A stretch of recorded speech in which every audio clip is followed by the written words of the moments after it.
So just to introduce Adrian, he's a mountain guide and photographer who is living on Skye. He'll make you really jealous because he's able to just nip up the mountains whenever he likes, even at the moment.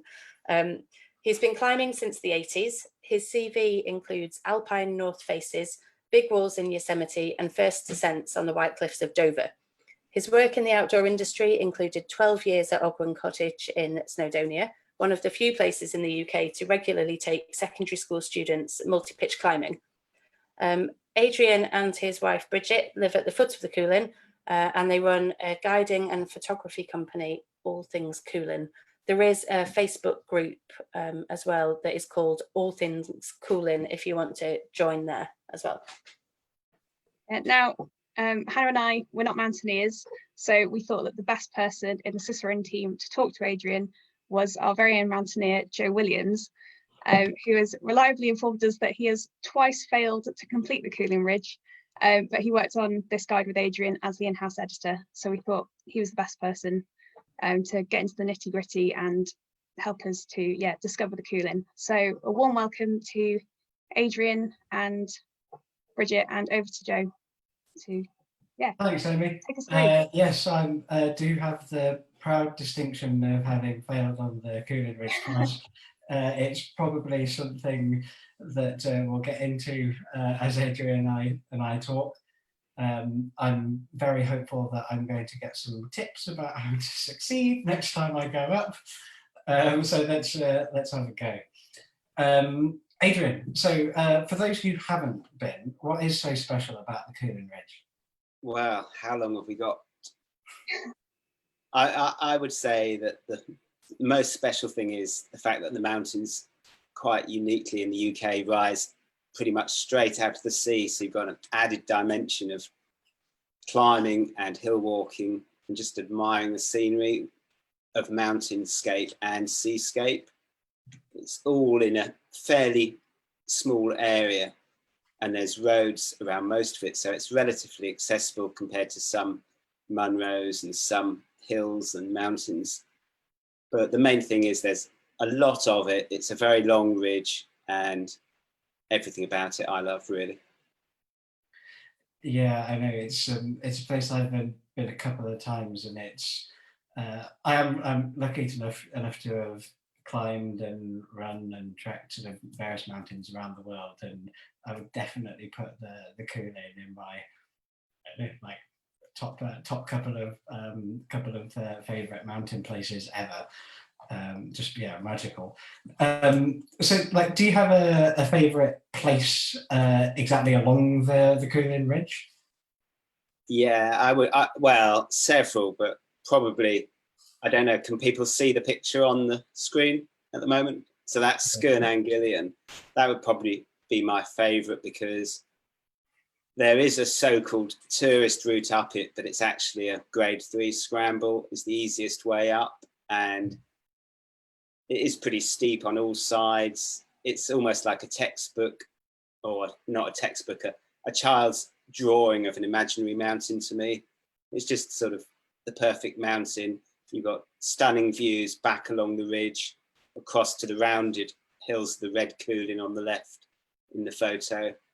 And probably best of all, if you're standing on that, you might have just finished doing the whole of the Cuillin Ridge, and you can look down at the bar for your celebratory drink and see it in the distance, perhaps 2.5 hours away. So that would probably be my favourite place. Yeah, I bet that bar at the end is pretty amazing. That's a gorgeous photo, Adrian. When did you take that picture, and how did you capture the light like that? That was taken yesterday morning, just after sunrise. So I had to.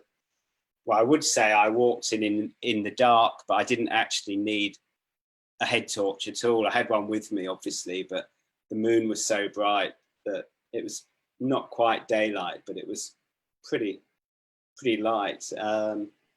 That was a certain amount of the photos down to luck, because it depends really on how much cloud there is, and if there's no cloud, the sky is boring and the light's very harsh. But this was on the left, you can see there's a bit of mist over the glen, and the sun has filtered through that, and it's just picking out bits of the hillside. Yeah, gorgeous, gorgeous. So yeah, we were really lucky enough to work on the book together. We worked together for, I guess it'd been well over a year before the book was published, if not longer. So I've got them right here. So it's split into 2 volumes. One which covers the ridge traverse itself with topos, maps, and detailed route description.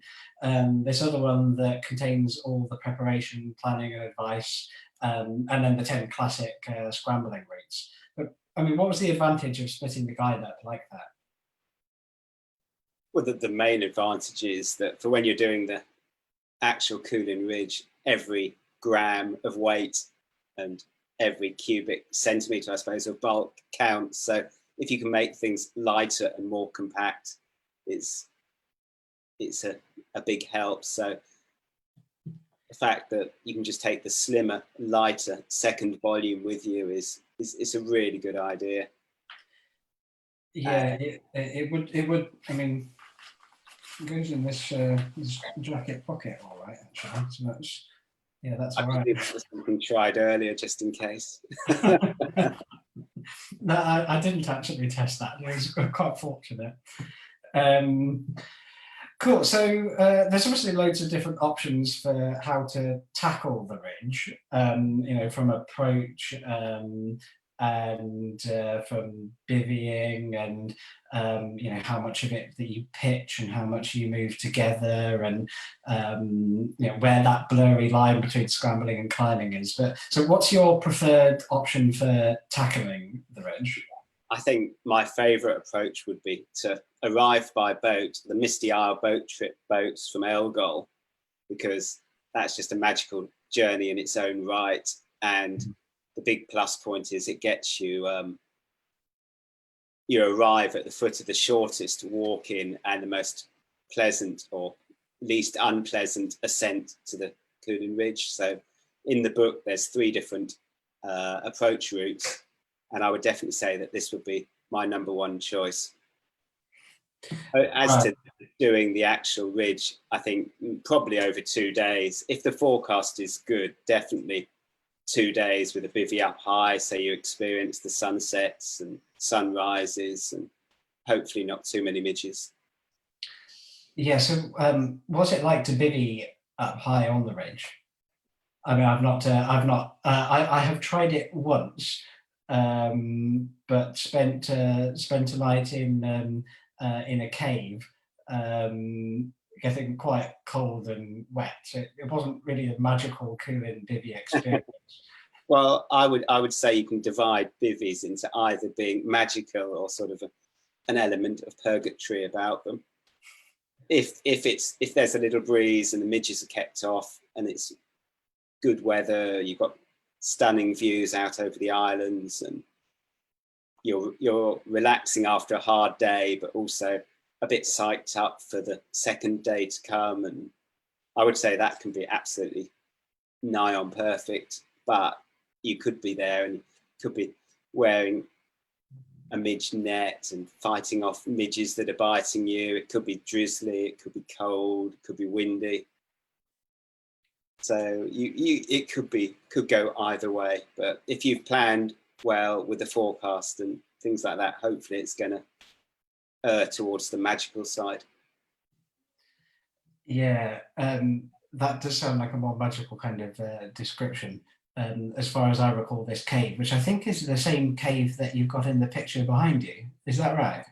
I believe it is, yeah. Yeah, just under Skye. And I have to say, I have been in there in the summer, and it's been terrible because it seems to be a real midge trap, because there's obviously sheltered from the wind and it's damp and drippy, and it's a bit like some sort of water torture with even in the dry, it seems to be water dripping down and oozing out. And in the winter, it is quite different when it's all frozen.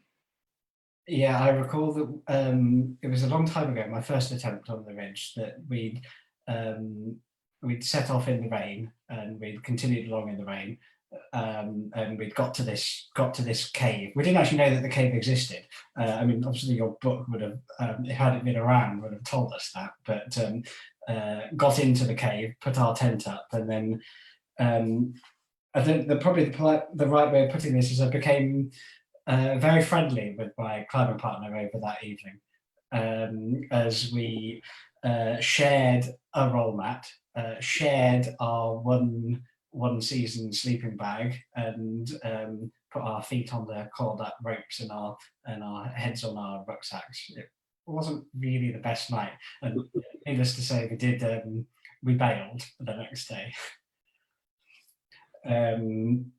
Right, so I mean, most of us are pretty unlikely to get out on the Cuillin this summer, but your guide does also cover the traverse in the winter. So that's obviously going to affect the conditions massively, and difficulty, I would think, probably quite significantly as well. How does it affect the sort of experience on the ridge, and does it feel like a completely different mountain traverse in winter? Yeah, it does. But firstly, I'd like to say that I think it was fantastic that Cicerone asked for an additional sort of chapter on a winter traverse, because I think it would have been easy to have had a less complete guide. And I know it's not as comprehensive as the summer traverse, but the reasoning there is most people are going to be a lot more seasoned as mountaineers before attempting it in winter. Now, in winter, it's obviously a quantum level of seriousness higher with the conditions. But I think the rewards are even greater, really, because it's very rare for it to come into conditions. So I'm obviously lucky living here, so I'm literally on the spot, and I realise it's going to be very hard for people who've got to travel any distance to arrange time off work, travelling, and all of that to coincide with good conditions. It's nearly impossible, I should think. Although, how rare is it to actually get good winter conditions on the Cuillin? I suspect it's not as rare as it's made out to be. And when conditions do come in, I think with the advent of social media, the word sort of spreads. And I think like the winter of, well, probably March 2018 was absolutely awesome. And I suspect that more people probably did it that winter than probably in the last, I don't know, 10 years or something before that. And mainly because conditions were really good, but I think also because of so many people were blogging about it, writing about it on Facebook, things like that. People knew that it was in condition. Bushdean Hawthorne did a record-breaking climb stroke run along it in just under 3 hours, I think. And it was, yeah. I know, it might have been just under 5 hours. I think I've got that wrong, actually. Just let's say 5 hours. But yeah, very special in the winter, especially if you can coincide with perfect conditions of snow and visibility and wind. And there's a lot of things that you've got to have in your favour to make it enjoyable. I mean, in March 2018, I wasn't that keen to do it because I'd heard about lots of people saying how much suffering it was. And a friend of mine who is writing another book for Cicerone, John Fleetwood, pressurised me into doing it. And I was really, really happy that he did, because he wouldn't take no for an answer. Everything that I said, reasons for not doing it, he'd come back with 10 reasons for doing it. And in the end, we had a fantastic 2-day traverse. And I remember standing at the end of the second day saying to John, that was awesome. Would you do that again? And John said something like, oh, well, I'm glad I've done that, but I'm not sure that I'd want to do it again. And I was thinking, I can't wait to get back and do it again. And conditions lasted, and I did it, I don't know, a week or 10 days later. the same winter in a day, and that was just brilliant, doing it in a day as well. Sounds pretty magical. Sounds more like I guess if you get the right conditions, more like a ridge traverse that you find in the Alps, you know, with the mix of the snow and rock and the moving together and the I guess the enormous exposure underneath you. Yeah. I mean, It's very alpine-like, especially I mean, it's an alpine length sort of ridge anyway, but in the winter, it's especially alpine-like. Speaking of different conditions, yeah, you're also a photographer. One of the things that people get if they buy the book is lots of your brilliant photography. So, do you have a favourite time of day or weather conditions for photographing the Cuillin? In this picture, yeah, you turned up there at 5 in the morning, but a perfectly clear day. Is that sort of like ideal? I would say I definitely like early mornings first, but best of all, I would say I like it when I'm bivvying out overnight, so that you get two sort of chances. You get the sunset and the sunrise. And while perfect blue skies are nice to be out there with no cloud, it doesn't make for very interesting photos. So I would say either late at night, late evening, or early in the morning, just with a little bit of cloud to make it interesting, but not enough to completely obscure the sun. Got it. So yeah, you've climbed all over the world. How does the Cuillin Ridge Traverse compare to other climbs in other countries like the Alps or in the US or Himalaya? I tend to think of the Cuillin. I mean, there are hard technical climbs, but the Cuillin Ridge, there's nothing particularly hard on it. There's just lots of it. And it may just be a thing about me getting old, but I like easier, longer things where you're just moving relatively fast, rather than spending hours on a winter climb belaying and getting cold, or hours on a single pitch for climb getting scared stiff, or watching someone else get scared stiff. I'd rather be doing something where you may be both moving together relatively fast and covering a lot of ground. Yeah, is the Cuillin training for and then completing the Cuillin Ridge Traverse a pretty good preparation for going on to doing bigger things in the Alps, do you think? Yeah, I would definitely say so. Yeah. I think it's cool that we have mountains like that in this country. That'd be really great preparation for the bigger hills. And yeah, I've certainly felt that in the Cuillin. You get a lot of mountain for your money, I think.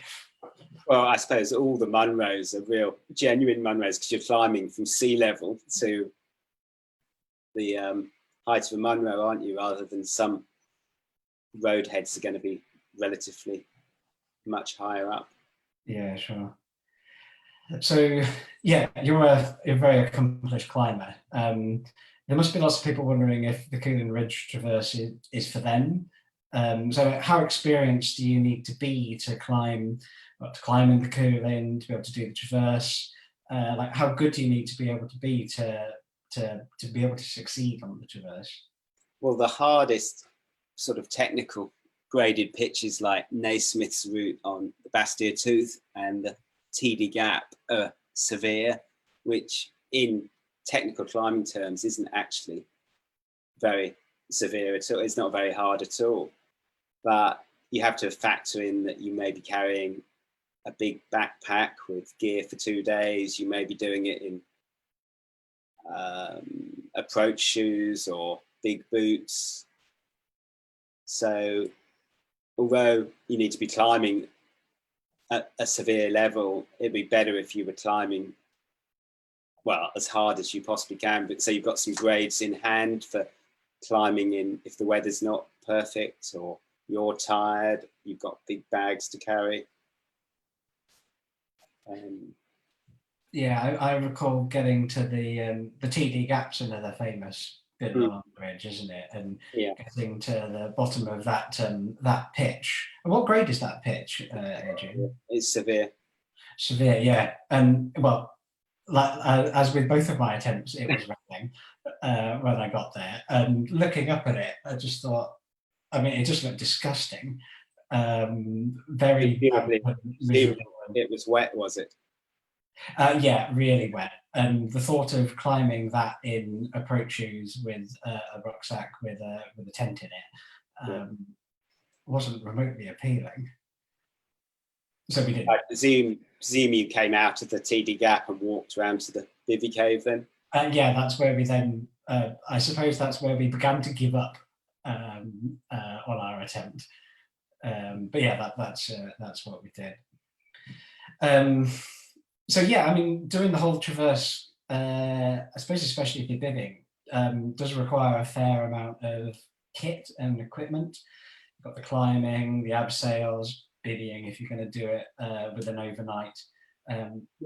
What are the things that you really can't do without? Well, going back to the bivvying and talking about earlier, I would definitely say something like smidge and a head net, just in case those midges are pretty active. And I would say definitely don't skimp on bivvy bag. Maybe get a really good Gore-Tex one. I mean, I've done it with lots of people who've had cheap plastic bags or unbranded type of material, and they've woken up with terrible condensation soaking into their sleeping bag. So I would definitely say don't skimp on the bivvy bag and take the smidge to deal with the midges. Got it. Great. So the ridge can be traversed. You can do it in a day. You can do it in 2. I suppose you could do it in more than 2 days. But if I was to go up to the Cuillin to have a crack, how long should I set aside for the whole trip? Well, basically the longest you possibly can, so that you've got the most chance of finding a weather window. I mean, have I got a good shot if I just try and go up for the weekend? I mean, I'm from Trendall. Statistically, I would not have thought so. Okay. We've had a lot of good weather recently, which has been very frustrating. But most summers, it's very variable, to put it mildly. So I would say that you'd have to be very lucky to plan a weekend months in advance and then just turn up and have 2 perfect days. Yeah. I mean, I would say you're much better off coming for a week. Where would you recommend people come and stay?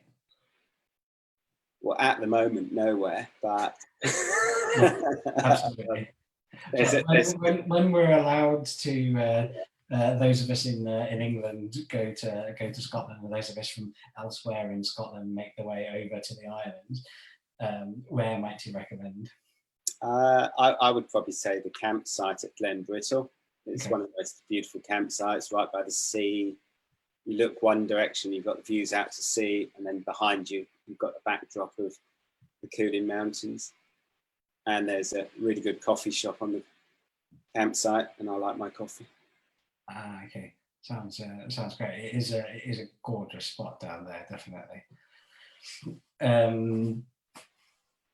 So those of us that are feeling inspired, what advice might you give them if they wanted to try the Cuillin Ridge? And is there anything that I could be doing at home if I'm unable to get to the mountains to be preparing?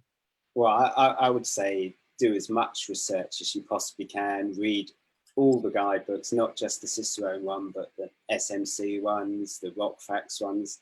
They've all got different takes on things and added information. There's lots of videos on the internet, on YouTube, books, biographies of people. Tom Patey's biography has got a really good account of the first descent of the winter traverse. That might not necessarily have much bearing on what we're talking about, but just do as much research as you possibly can. And I mean, if you've got any friends that have done it, that would be the best way. If you can socially distance, maybe have a Zoom type meeting with them, and they can actually get maps out, run through the ridge, point out the different routes, talk to them about what they took, what they needed, what they didn't need. Yeah, I see what you're saying about research. Obviously, I was lucky to work on the book with you. So I feel like I know all 80 pages of this thing pretty inside out. So from my perspective, I think that the next time I go back, if I get lost, I've really only got myself to blame. But that, yeah, I think that planning and sort of knowing what mountain that you're on and where you're headed to next, and sort of knowing it just like that sounds quite sensible. And the other thing would be maybe to plan some training days. If you're coming up here for a week, plan a few, work out which bits of the ridge you think may be most problematic for you. I mean, it may be that someone's not a brilliant climber, so they might want to go and have a practice on the TD gap, or it may be that they're worried about the navigation on Four Tops of Varta or Bidian, or maybe plan a few extra things that you can put in. Right. Yeah, got it. We just had a question from one of the listeners. Should I wear scrambling or walking boots? What do you think? I would definitely go for approach shoes of some kind. Okay. On the premise that if the weather's so bad that you're going to need boots, you're probably not going to be doing the ridge, unless you've. I'll add the proviso. It's personal choice, really. What works best for you? What's most comfortable? If you're happy climbing severes in big boots, or if maybe you've got ankles that are susceptible to turning, you might be better. But I would personally prefer approach shoes because they're lighter, they're really good for scrambling and climbing. I can't really see, for me, there's very few downsides. They probably don't last as long, but then they are cheaper. Okay. What about wearing like rock climbing shoes? I tend to say you really need to be climbing well enough to be able to do it in approach shoes, because otherwise you're going to waste a lot of time taking boots or approach shoes off, putting rock boots on, and vice versa. Right. Yeah. Got it. Another question that we've had come through is about technical gear. So I guess this would be like the rope and the rack and the hardware that we might need. I'm going to say it's a given that we're all going to wear a helmet on the ridge. Yeah. So, like, what kind of stuff do we need there from rope and rack? Well, for the rope, I would say a 35-meter rope will be long enough for everything. You see people with 50, 60-meter ropes, whereas the longest abseil's off the inaccessible pinnacle, which is 17 and a half meters. So 35-meter rope is long enough for any of the abseils or any of the climbs you do. Yeah, okay.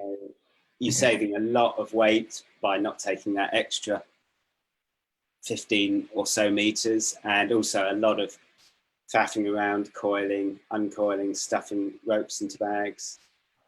Yeah. And in terms of the rack, is it like a standard rock climbing rack that we'd need? I would say if you're climbing well within your grades, you're probably not going to need a very extensive rack. Right.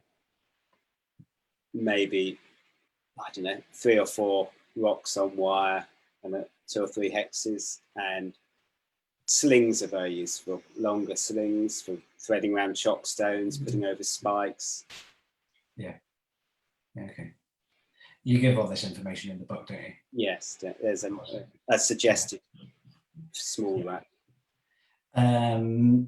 We've had another question on also kit. I mean, kit's always gets people talking. Bivy bag. have you got a specific bivy bag recommendation or a specific thing that you would look for in terms of fabric or design in a bivy bag? I don't even know what make my bivy bag is. I've had it for a long time. It's a Gore-Tex one, and we've said earlier about, I do really like the Gore-Tex ones because you do seem to get a lot less condensation problems. Yeah. And it's got a wide opening zip all the way across at sort of, I guess, chest height, which makes getting in and out easier.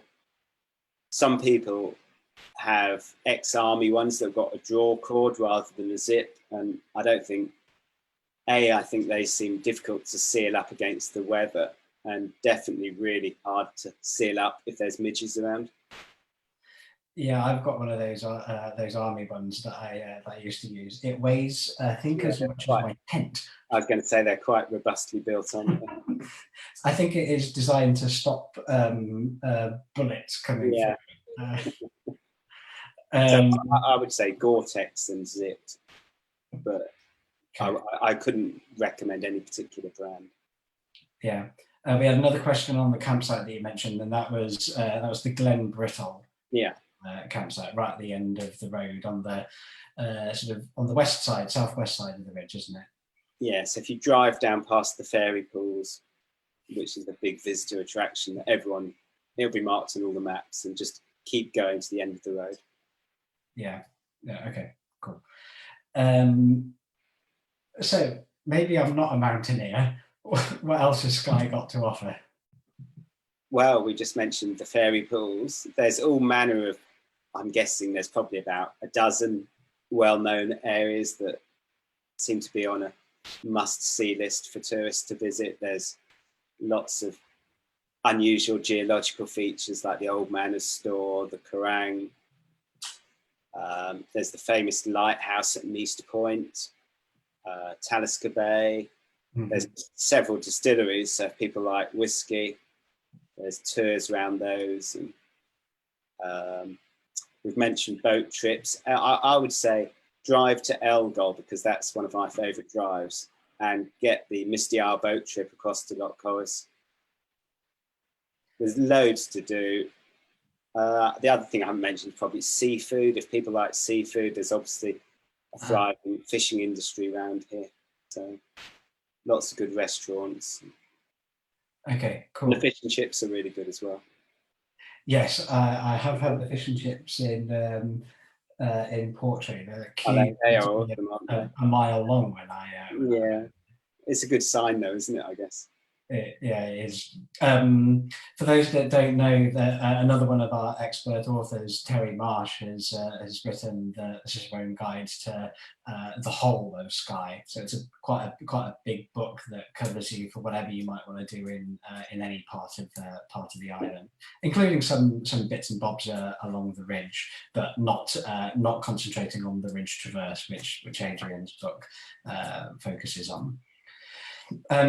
So yeah, Adrian, during this lockdown period, I'm guessing you haven't been climbing on the ridge, but have you been getting out for walks and bike rides and that sort of thing on the island? It has been very frustrating because we can see, literally we've just got to cross the main road and we'd be in the Red Cuillin. So we've been looking up at the hills and mountains every day, and mainly we've been walking along the coast. We're very lucky where we are, so we can walk for miles along the coast.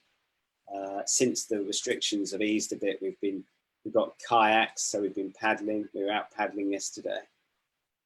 A little bit of running, mainly just walking locally, and photography locally.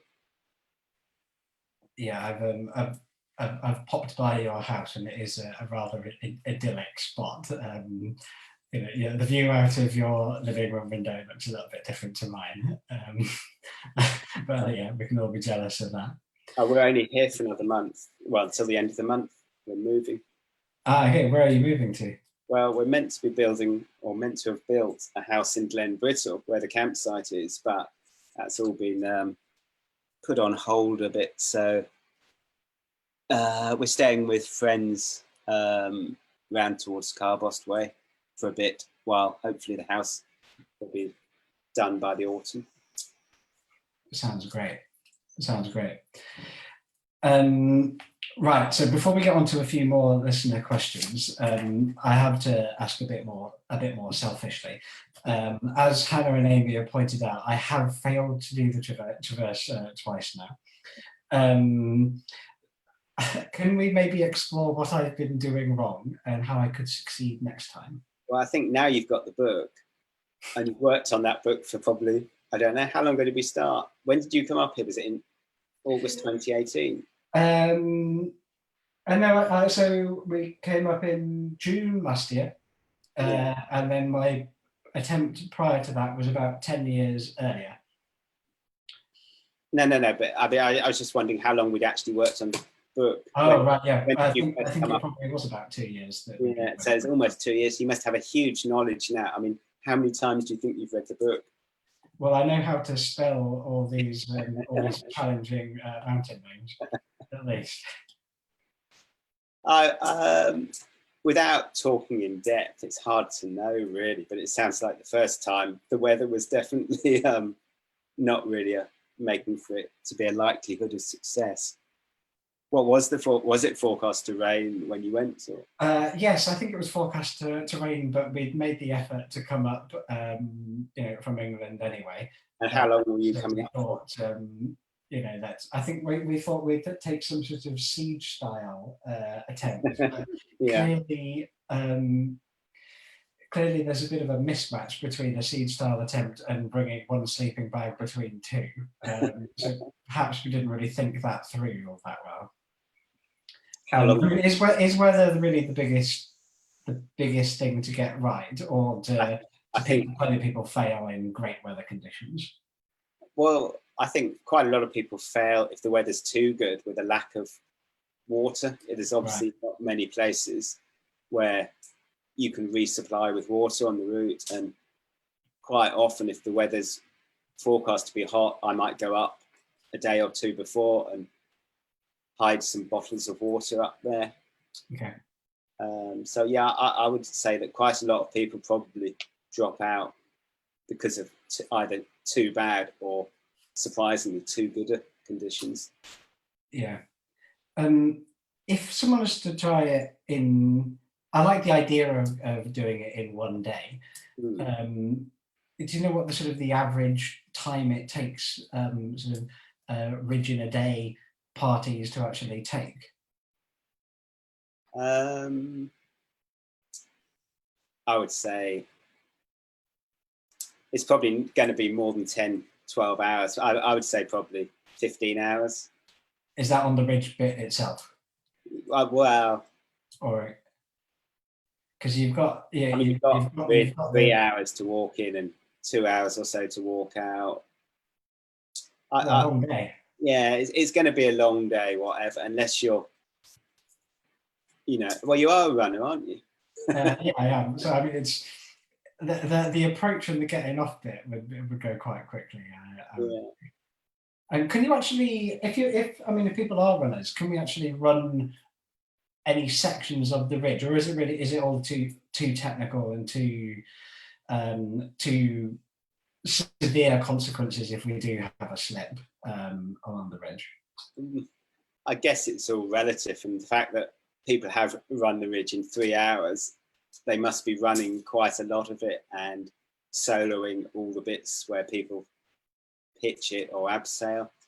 Yeah. But there are bits like the first bit that you did to get to the bivvy cave. Presumably most of that you'd have been happy running along.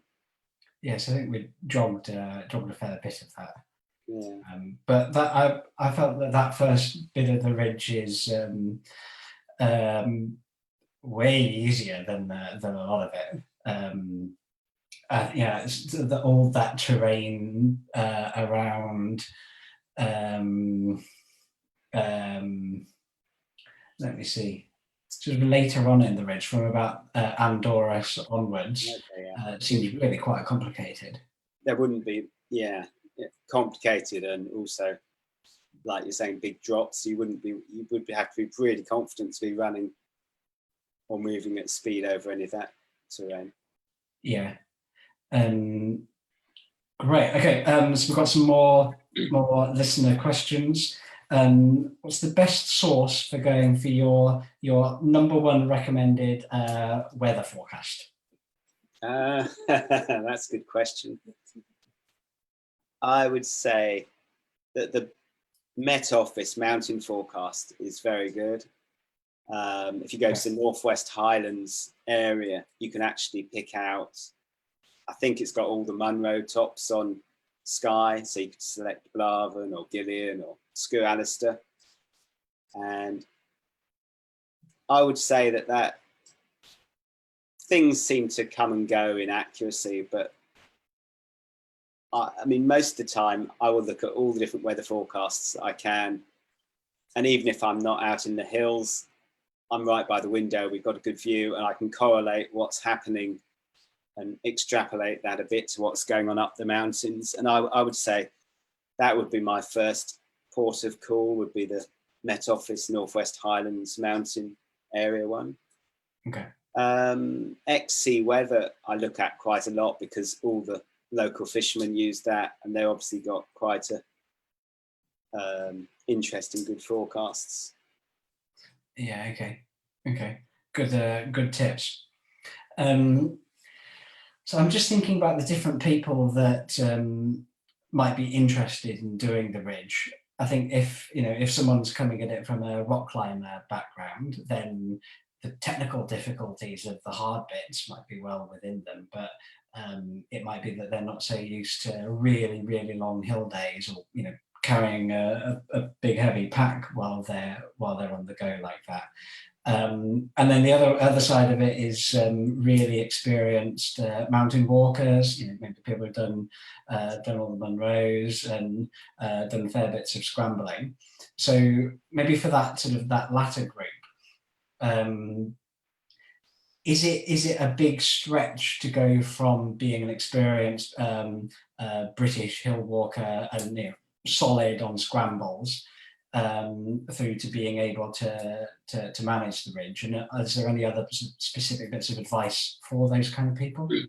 I would say if you're a good scrambler, an experienced scrambler, that would be a really good prerequisite, because where you're going to either make or lose time is on all the scrambling, really, because there's so much of it. And if you're happy scrambling in serious positions where a fall could be fatal, and if you're happy to do that quite confidently and without a rope, that would be the biggest thing. If people can practice a lot of scrambling, I mean, they can all, if you're a good scrambler, you could always go with a more experienced climbing partner, and they can lead all the climbing bits. And I would say that's one way around doing it. If you haven't got the climbing experience, maybe go out with your mate a few times, so you have abseiled, you have done some climbs, you know how to belay them and remove the gear. But I would say that the biggest thing that would improve your chance of success is being able to move reasonably fast over quite serious scrambly terrain. And as the book covers, there are various options to bypass the more technical climbing bits. So you can bypass the TD gap going past the cave where you slept, or you can bypass Naismith's route, or you can always. Your book tells us all these sort of cut through options and avoiding options as well, doesn't it? Yeah. And I mean, I think for those of us that live in England and Wales, or not in Scotland, like the Lake District and Snowdonia, I think I've got pretty good terrain to prepare. Snowdonia particularly, probably because you've got much sort of longer scrambles there. So there is a Cicerone guide to scrambling in Snowdonia that probably be good, maybe a good sort of training weekend that people could do in Snowdonia before going up to Skye, perhaps. Yeah, I think that would be well, either the lakes or Snowdonia would be brilliant. But as you say, there are some very long scrambles or easy climbs in Snowdonia. You could go and do something on Idwal slabs and then carry on above that, and then maybe go round and do something on Tryfan. So you can make them quite long days. Yeah, sounds good. Right. Well, we're nearing our time, Adrian. But so I think we need to ask a final question of the biggest, most important bit of advice that you could give somebody planning a trip to have a crack at the Cuillin Ridge Traverse. Ooh, well, definitely don't underestimate it. We've said that it's only quite a low climbing grade, and I think you do get lots of people coming here thinking, oh, I can climb much harder than that, it's going to be a doddle. So I would say don't underestimate it. Do the research, as we mentioned earlier, and try, if you possibly can, to not just have a very brief flying visit. Build in a bit of extra time. As we've said, there's lots of other things to do on Skye. There's the training, the classic climbs, classic scrambles in the book. So you can either do something before you get to do the ridge, or if you do the ridge immediately, you've got other things to do in the rest of your week or fortnight. Sounds good. I'll try and negotiate with my employer to take a month off when we're allowed to come up to Scotland. Staff training really shouldn't be. Yeah. Great. Well, that's awesome. Thanks a lot, Adrian. I'll hand everything back to Hannah and Amy now. Okay. Thanks. Yeah, thank you so much. That was really interesting, and thank you for answering so many questions. We got through most of them. There are a couple left, so maybe Adrian, after we're done, we can just put the remaining questions to you, and then we'll be able to put those on Facebook as well for the people that didn't get answers to their questions. But yeah, really interesting. I learned a lot, and it's clearly really valuable having the author here, because you are such an expert in the Cuillin Ridge. So it's great that people got to ask specific questions that have been bothering them, and maybe they'll be inspired to go up and visit. Yeah, so thank you so much. We will be putting this video on our website and on YouTube.